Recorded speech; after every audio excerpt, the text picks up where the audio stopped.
মাত্র শুটিং থেকে বাসায় ফিরলাম। ভীষণ এক্সস্টেড। ভোর 4:30টায় সেটে পৌঁছাইছি। এত ক্লান্ত। নতুন সিনেমার শুটিং শুরু করলাম।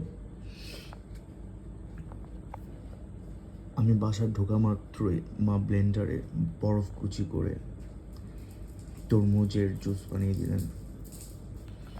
আবার আমার জন্য স্ট্র কিনে আনলেন। আমি জুস স্ট্র দিয়ে খেতে পছন্দ করি। এই যে এত পরিশ্রম করি না, সব গায়েব হয়ে যায় যখন এই জিনিসগুলো দেখি। ভালো লাগছে ব্যাপারটা। যতই রুমে এসি ছাড়ি না কেন,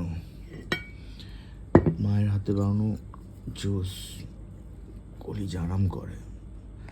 আজকে হচ্ছে 27 এপ্রিল 2026 সন। That's it. আর একটু ভিডিও বানালে মাও খুশি হয়, একটু উৎসাহ দেয় আর কি।